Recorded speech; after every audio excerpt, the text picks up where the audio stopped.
বর্তমানে জাতীয় কবি কাজী নজরুল ইসলাম 1914 সালে পশ্চিমবঙ্গের বর্ধমান জেলা আসানসোল শহর থেকে এই কাজী রফিজউদ্দিন দারোগা তাকে তার স্বগ্রাম কাজী সামনে নিয়ে আসার পরে আমাদের ওই কাজী সামনে থেকে দরিরামপুরের রাস্তাঘাট যাতায়াতের অসুবিধার কারণে এই তিসার নামাপাড়া বিচিতিয়া ব্যাপারী বাড়িতে জাগির করে দেয়। জাগির করে উনি আবার তার এই কর্মস্থলে এই আসানসোল শহরে আবার উনি চলে যায় দারোগা সাহেব। তখন এখানে 1 বছর কাল সে এই বিচিতিয়া ব্যাপারী বাড়িতে লজিং জাগির ছিল। জাগির থেকে অবস্থায় তার অনেক বন্ধু বান্ধব তার সহপাঠী ছিলেন, যেমন রুস্তুম ব্যাপারী, আবুল হোসেন কাজী, এরা তার বন্ধু বান্ধব ছিল। তারা একসাথে এখান থেকে দরিরামপুর স্কুলে লেখাপড়া করত এবং বিকাল বেলা আসে এই বাড়িতে খাওয়া দাওয়া করে বিকাল বেলা এই শুকনি বিলের পারে বট গাছের নিচে তারা বাঁশি টাশি বাজাইতো, আবার স্কুলের সময় এলে স্কুলে চলে যাইতো। 1914 সালে এখানে তার অবস্থা।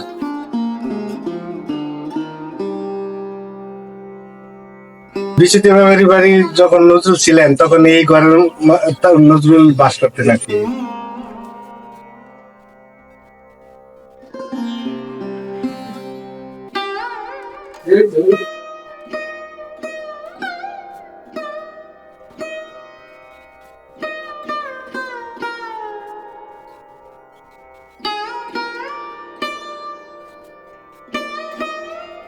যখন ছিল তখন এই ঘরটা কাঁচা মাটির ছিল আর সনের ছাইনি ছিল।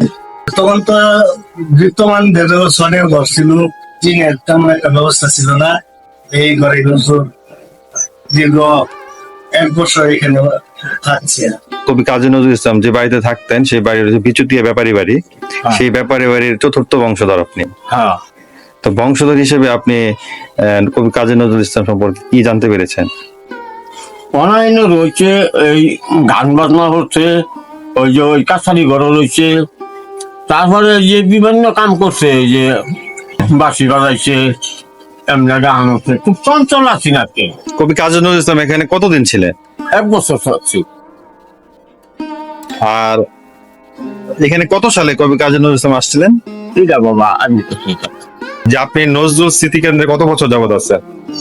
10 থেকে 12 বছর। তাহলে আপনার বাড়ি কোথায়? আমার বাড়ি এইখানে। আমি বিচিত নজরুল যে লজিং থাকতো সেই লজিং মাস্টারের বংশধর আমি। তার নাম হচ্ছে বিচিতিয়া ব্যাপারী, আমি তার 5ম বংশধর। বিচুতিয়া ব্যাপারী বাড়িতে কবি কাজী নজরুল ইসলাম জায়গির থাকতেন। ওইখানে থেকে উনি কি করতেন? এইখানে থেকে উনি লেখাপড়া করতেন। যে এখানে বিশ্ববিদ্যালয় হয়েছে, এই জায়গাটার নাম ছিল আগে এই শুকনি বিলের পার, শুকনি বান্দা বলতো। সেইখানে একটা বট গাছ ছিল, সেই বট গাছ নিচে বসে বিকেল বেলা হয়তো বাঁশি বাজাইতো। তারপরে তার কোনো কষ্টের যে একটা সাধনা, এটা সে প্রকাশ করছেন। এমনি তো মানুষের মনের কষ্ট মনে রাখে, তারপরে সে কষ্ট সাধনা এগুলি বুকে রাখা চাপা রাখা সে লেখাপড়া বলছে। বিচুতিয়া ব্যাপারী উনি ধার্মিক ছিলেন, ধার্মিক ছিলেন, একজন বড় পাট ব্যবসায়ী। তার সাথে নজরুলের সম্পর্ক কেমন ছিল?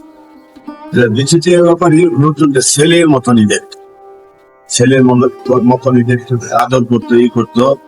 তার যে সময় যেটা লাগতো বিচিতিয়া ব্যাপারী বলতো সেটা দেওয়ার চেষ্টা করতো। বিচুতিয়া ব্যাপারীর পরবর্তী যে ছেলে মেয়ে তাদেরকে পড়াতো না? না, তারা লেখাপড়া করছে না। বিচিতিয়া ব্যাপারী 3 ছেলে ছিল আর 1 মেয়ে না 2 মেয়ে ছিল। ওনারা হাল চাষ করতো। প্রথম ছেলে হাসিন ব্যাপারী এবং তার প্রথম তার মেয়ে হালিমান্নেসা। এই দুজনে কবি এই মক্তব পড়াইতো, যে এই মক্তবের পড়াইছে। তাহলে বিচুতিয়া ব্যাপারী নাতনিকে, হ্যাঁ, নাতনিকে কবি নজরুল পড়াতেন। নাতনিদের কোনো বংশধর কি এখন আছে? আমরা। আপনারা? জি। আপনার নাম কি? আমার নাম ইসমাইল হোসেন বাদল। ও নাতনি দুজনের নাম কি ছিল? একজনের নাম হালিমান্নেসা, আরেকজনের নাম হাসেন আলী ব্যাপারী। এর তারা বড় ছিল তাদের পড়াইছে, আর পরে আরো 2 ছেলে হয়েছে, ওরা আর নজরুল আর পাইছে না, নজরুল চলে গেছে। তাহলে আপনার বিচুতিয়া ব্যাপারীর বংশধর। জি, আচ্ছা, ওনার বাড়ি কোনটা ছিল বিচুতিয়া ব্যাপারী? এই তো ওই বাড়িটা, এটা তো মাঝখানে যে এটা ডিভাইডেড হয়ে গেছে না, এটা বিশুতে ভাবে তার মানে নজরুল স্মৃতি কেন্দ্র এখন যেটা, এটাই হ্যাঁ। বিচুতিয়া ব্যাপারীর বাড়ি ছিল। এটা ব্যাপারই ছিল, এটা খ্যাত ছিল। খেত থাকলে তো বাড়ির আগে আসছিল। হ্যাঁ। মানে এটা বাড়ি ছিল বা বাড়ির পাশে জমি ছিল, পাশে এখন এখানে নজরুল স্মৃতি কেন্দ্র করে উঠেছে। এতে করে আপনার কি আনন্দিত? এত মহান মানুষের একটা স্মৃতি, এটা কি আনন্দিত হওয়ার কথা না? এই পুকুরে নজরুল কি করতেন? এই পুকুরে নজরুল সাঁতার কাটছে, কেউ গোসল করছে, সাঁতার কাটছে, তারপর সাথীদের নিয়ে এটার মধ্যে এই ফুল কাইট খেলছে। এই নজরুল স্মৃতি কেন্দ্রে দর্শনার্থীর সংখ্যা কেমন? প্রতিদিন অনেক দর্শনার্থী আসে, দেখতে আসে। কি কি বার খোলা থাকে এটা? এটা রবিবার সকাল 9টা থেকে বৃহস্পতিবার 4টা পর্যন্ত খোলা থাকে। মানে সরকারি যে নিয়মটা আছে, খোলার দিন 9টা থেকে 4টা পর্যন্ত।